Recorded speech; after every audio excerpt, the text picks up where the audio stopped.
Okay, 3, 2, 1, go. All right, everybody. Happy Monday to you all. I haven't done a ride vlog in a while, or let me clarify that. I've done ride vlogs, but my camera, or my microphone for my camera has been goofed and not working anymore. It finally gave up after over 3 years of hard work and abuse. So I had to make a new microphone. A little bit of a challenge, but I got it done. Thinking about contracting out and having my own brand of microphones made. Just by the element, and I know how to put them together in such a way they're not going to fall apart like so many of the others do. Anyway, little Hunter 350 project's coming along pretty good. Got all my accessories on there. I put a couple of those videos out yesterday. Fly screen, LED, main headlight, marker lamp, Royal Enfield factory LED signals are on there, solid state flasher, all that stuff. Got my bar end mirrors on. The Royal Enfield ones were terrible. This one stripped out just as soon as I barely started turning the bolt to tighten them on there. So I just put a set of CRGs on there, and I'm happy. Still waiting on my official plate. I'm still on my paper tag that hasn't come in yet. Yeah. So I'm headed toward my 1,000 mile review on this thing. I'm already up to 739-ish. It'll be, close to 800 by the time today is done. Definitely be over 1,000 by the end of this week. And then I might be headed out to Arkansas and Missouri for some riding and moto camping. Oh yeah, forgot the custom seat too. Yeah, the seat's great, by the way. But I had to put some, I don't know if you can see that division line there. I put some that 3M clear protector bra on the edge of the tank because this seat rides up. It kind of has an upward lip, and it's rubbing right against the tank. So if you get one of these Royal Enfield custom seats, you might want to buy a small roll of that 3M clear protectant stuff to save your tank from getting all geeked up. Anyway, I'm going to go. I have to go to my warehouse, check the mail, and stop at my business partner's office for a few minutes. And yeah, that's today. Been working from home this morning.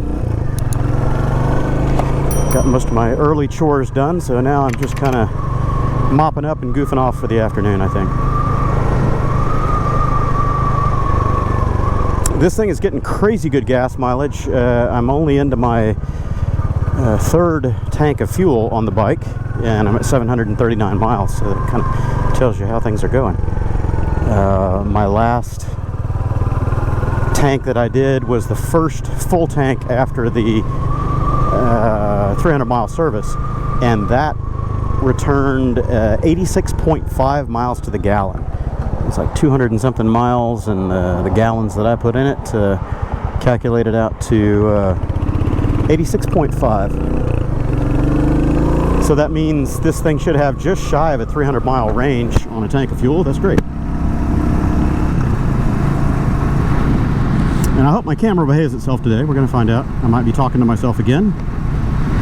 It's been an unfortunate circumstance of my last 4 or 5 vlogs that I did. I thought I had the microphone issues sorted out. I tested it. It seemed to work, but then as soon as I got on the road, it died again. Opening and closing the chin bar was moving the wire, and apparently there was a short in that wire, and it has just given up after years and years of abuse. So time to move on.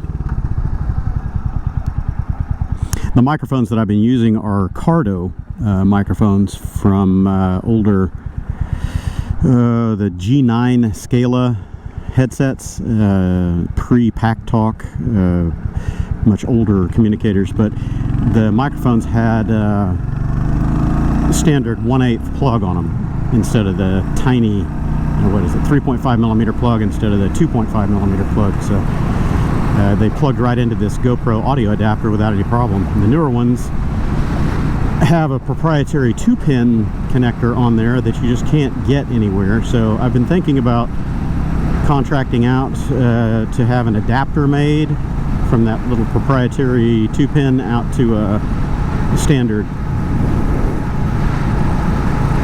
3.5 millimeter jack, or plug rather. So I don't know, probably just be easier to source the microphone capsules themselves and make custom helmet microphones. So as part of my 1,000-mile owner's review. Started making the list. I know list videos have kind of fallen out of favor over the last few years. You know, the 5 things I like, 5 things I hate, or 10 things I like, 10 things I hate kind of video. But I think that's probably a good video to make, or a good a list item for this, is to point out its strengths and weaknesses. It does have a few little quirks that annoy me. I've already mentioned a couple of those, but I'll save the full list for the video that will be forthcoming. Mostly they're just little ergonomics and creature comfort issues, or things that I think just kind of slipped through the cracks on the R&D phase of things. It would have been simple to change them, but they kind of missed the mark. So they're easy to fix. You know, it's something that's they're not showstoppers, but little tweaks that make things much easier to live with on a day-to-day. A couple of them are a little more serious, but again, they're not showstoppers. They're not unresolvable. Just have to buy some different components for the bike to shore up those deficiencies. So I'll keep those under wraps. You guys probably already know what I'm talking about, but there's 3 things that are annoying on this bike right off the top that I think any owner or prospective owner should consider replacing or augmenting as soon as possible if they get one of these. But overall, my experience with it over the last month has been overwhelmingly positive. I really like this bike. It's great. It's a relaxed commuter cruiser without the cruiser ergonomics, you know, without that laid back, feet forward kind of a paradigm. This is a traditional bike, up and down, you know, very upright seating position, very neutral, comfortable for the long haul. So yeah, good stuff. Come on, people.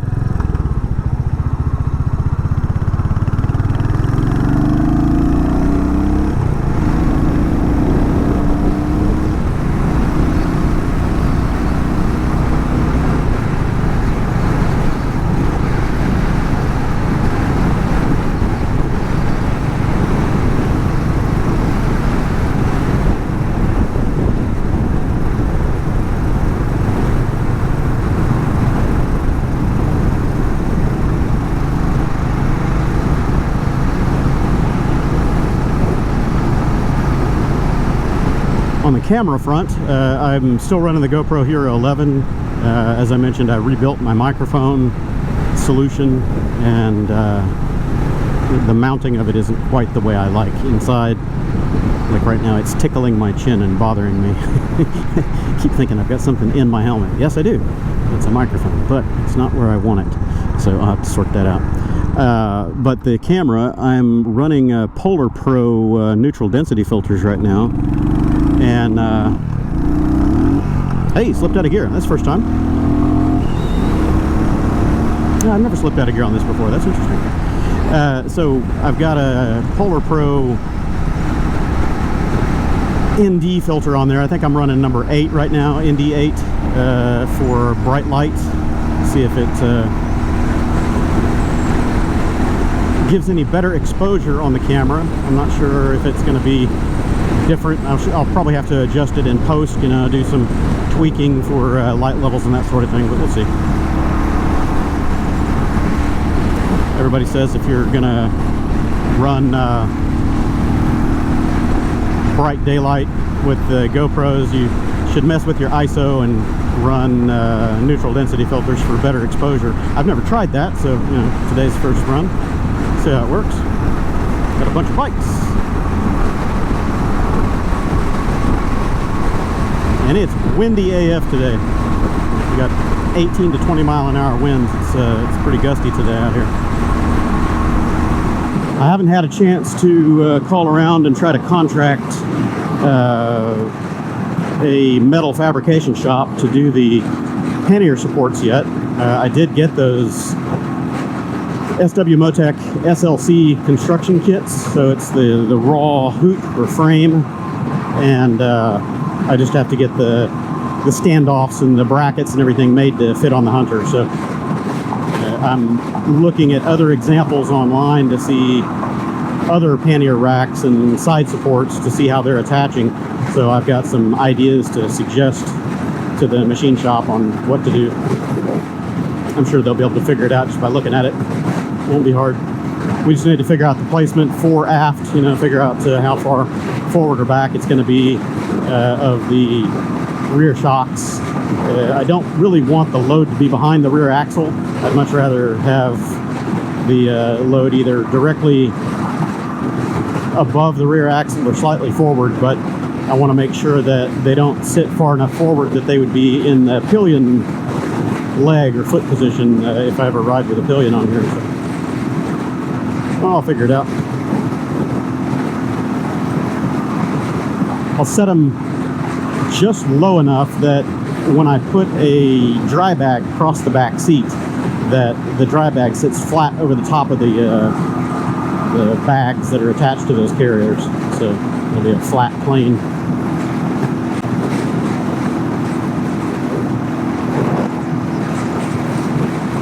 It's windy out here today.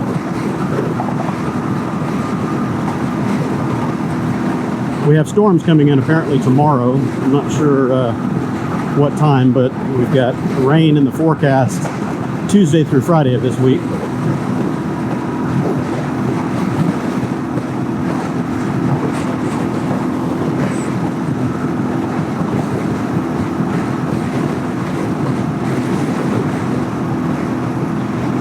And I think my truck is dead again.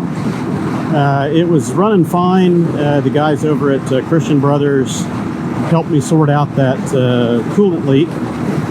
They replaced the coolant hose and radiator elbow or something like that. What's this asshole doing?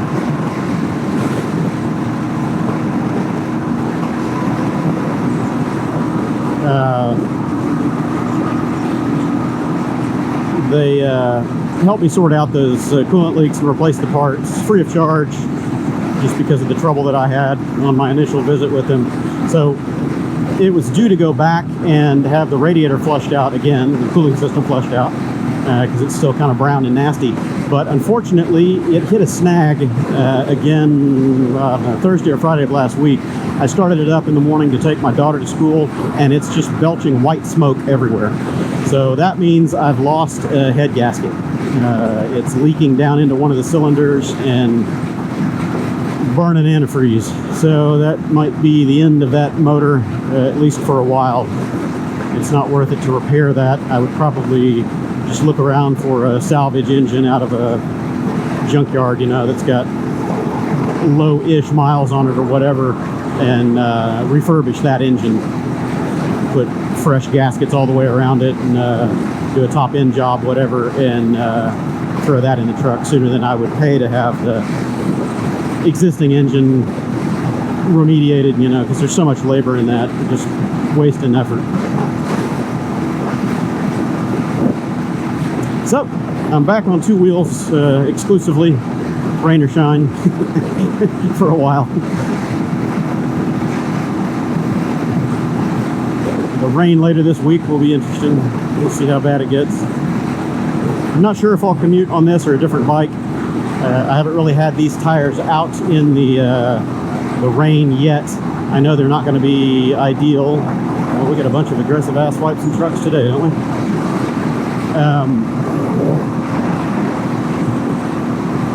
These tires are not great in the wet. I've already rolled over some wet patches from sprinkler runoff and stuff like that, and they get a little squirmy in the wet, so I'm not sure how they're going to do in full-on rain. I ordered my Michelin Pilot, or Road 6s, sorry, not Pilot, the Michelin Road 6. The rear is still on back order through late this month, late October. The front is on the way and will probably be here, I don't know, today, tomorrow, the next couple of days over at Cycle Gear. But the 140/70 rear is out of stock everywhere. Nobody's got it. So as soon as that comes in, I'll be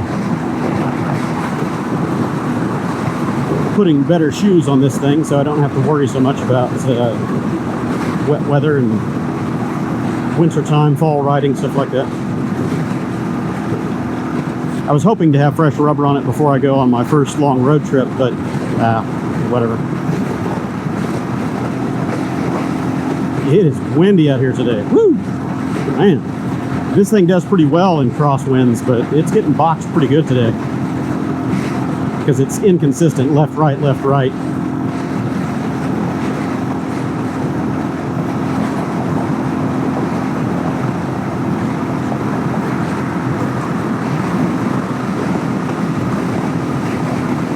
Yeah, that's some headwind there, boy. It's a 25 plus. Woo!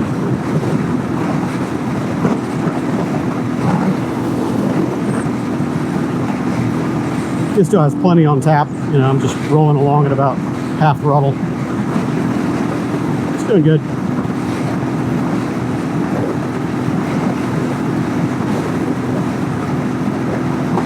I have the DNA Performance air filter and airbox lid in it, so it's the stage 2 air filter kit. I haven't done the Fuel X on it yet. I was wanting to wait until about 1,000 miles or so to where I've got kind of a good baseline for fuel economy and all that to see how that affects it. I'm also going to be working with Kaufman's to get a shorty exhaust for this. So I don't know if I'm going to do those all step by step by step, or if I'm just going to throw them all on at the same time. A couple of them are kind of codependent on each other. I don't want to run this thing with a custom intake and exhaust without remapping the computer, because these Euro 5 motors already run pretty lean, and I don't want to run this thing too hot, too lean, and the Fuel X will fix that automatically by reading the O2 sensor and augmenting as needed. So I'll probably do all 3 of those, well, the remaining 2 at the same time, the exhaust and the Fuel X. And when I have the exhaust off of there to do other stuff, I'm going to go ahead and wrap this header up here with some DEI black titanium wrap. I've already got it. I just waiting for the right opportunity to pull the exhaust and not redo a bunch of work. So that'll probably be good timing. I haven't even read the instructions yet on how to install the Fuel X. I'm not really sure what is going to be involved there. I know that it's got to live under the seat somewhere, and I've got to intercept the power to the O2 sensor. So basically the O2 sensor leads go into the motor. Those are going to be teed off, or not even teed off, they're just intercepted. So I'm not sure if that happens down here at the sensor or if it's somewhere further up in the wiring harness. So I got to read up on that, figure out where it goes. I haven't heard back yet from Auto and Gina in India about the crash guard and the other stuff that I was wanting to get for this. It just seemed to be kind of missing in action. I sent them a couple of emails and they asked me to reply via WhatsApp, so I did, and they gave me one reply and then just disappeared into the ether. So I don't know, I guess they're not interested in selling to the USA, so I'll get something different. Probably do a Hepco and Becker or something like that, so we'll see. Anywho, I'm here. I'm going to go up and visit with my business partner for a few minutes and head over to the warehouse. So I'll catch up with you in a bit. So I came to the warehouse today to see if these arrived, and they did. My test kits from Blackstone Labratories for the oil testing on the Hunter 350 have arrived. So I ordered out 2 of these test containers. One is going to be sent in with the original oil, the break-in oil, and I'll have them do a test on it just to give a baseline, and then every subsequent test that I do on it is going to be a double test. I'm going to send in a sample of the virgin oil from the same containers that I used to fill the bike, and then the waste oil or the used oil after 3,000 miles. So it'll have the reference standard from what it was to the 3,000 mile used going out in the same test. So we'll be able to keep an eye on this thing as it accrues miles over the next 24,000 something miles. I've got all the stuff to do 24,000 miles worth of oil changes on it, and I'm going to do the oil analysis along the way. That ought to be fun.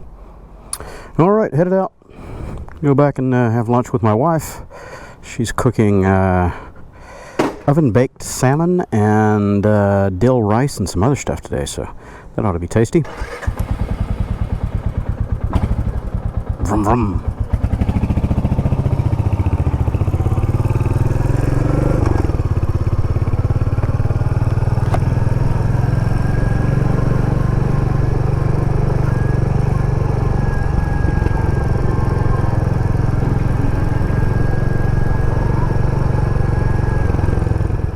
The weather's finally cooling off a bit. It's a little more tolerable now. Mid-90s during the day, low to mid-90s, something like that. It's getting better. This has been a very hot, dry summer here in Houston. We still haven't had that much rain. We had a couple of significant rain events over the last couple of weeks, but not nearly enough to catch us up with our normal rainfall totals. I don't know what our official drought status is right now, but it's pretty dry. The ground is just dry and cracking everywhere. There's not enough water. Yards are dead pretty much everywhere that's not living on a constant sprinkler infusion. This new custom seat is flatter than the original seat. It feels wider, but I think it's just because it's flatter. It doesn't have such a rounded profile on the top. It's probably about the same width, but it's definitely narrower right up here in the front where you put your legs down, so that gives it a thinner appearance. It's easier to get your legs down to the ground. I haven't measured it yet to see if it actually lowered the seat height or the reach to the ground, but it feels like it did. I want to say it's about half an inch, maybe almost an inch lower. So if you're vertically challenged, that's a good option for you. Now, I don't know how the comfort is going to be for longer durations, you know, road trips, that sort of thing. I did take, I don't know, about a 2-hour ride the other day, hour and a half, 2 hours, and I was noticing that I was getting a little bit of pressure on my sit bones, more than I had felt with the other seat. So this flatter, harder foam compound might be a little less ideal for longer term runs. So, and if that's the case, that's fine. You know, I'll just switch back to the original seat for my road trips and throw an air hawk on the top of it if I need to or whatever. But that's kind of what I do with my Rebel 1100. Is I use the original seat for touring and have the air hawk strapped over it. And for around town, I use the custom seat, which is a little bit deeper bucket to it.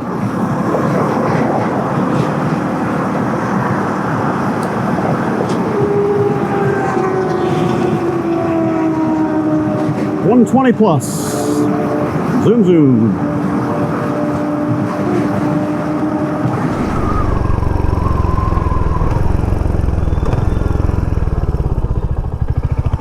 Rear brake is still squeaking on this thing. I need to get out and bed it in. There's still a lot of cross hatching on the rotor. We'll go out on the park road over there and do a bunch of 40 to 0 and 20 to 0 stops on it. Space it out a little bit so it doesn't overheat the disc of the pads and glaze it, but need to break up all that cross hatching back there. Get the squeak to go away.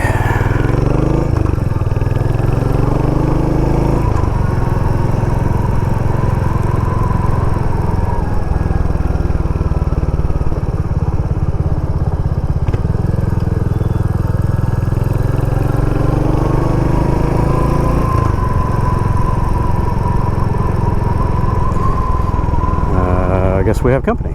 Okay. All right. Well, thanks for tagging along, everybody. I'm going to